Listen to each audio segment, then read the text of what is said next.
What were the books you read as a kid? Oh, I read thousands and thousands of books. I like the sort of Lord of the Rings and The Hobbit and that kind of thing. And I was 14, 15, I started reading some of the philosophers, Nietzsche, Schopenhauer, that sort of thing.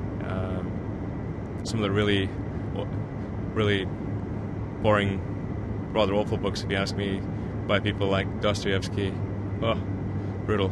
Most of the philosophers are really, they're awful. I mean, they're so depressing, and they just, some of the things they say are good ideas, and then it's interspersed with so much rubbish. But I was sort of, early teen years trying to figure out the meaning of the universe and all that, and it was very difficult to come up with anything that wasn't some piece of arbitrary claptrap.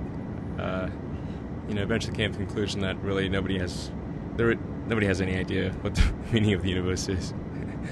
The best book I read on that was Douglas Adams' Hitchhiker's Guide to the Galaxy. Douglas Adams is awesome. Douglas Adams is one of the great philosophers of all time.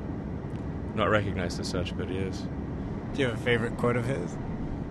There's, don't panic. That's probably a good idea. Let's see. Well, I think the most interesting thing he said was it's not that the question is harder than the answer.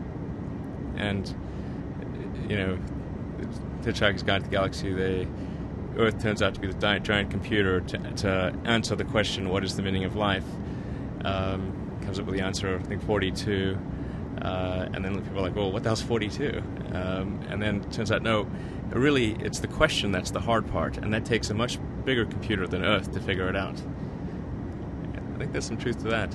When we ask questions, they come along with all of our biases, and so there are so many things implied in the question that you should really ask, is that the right question?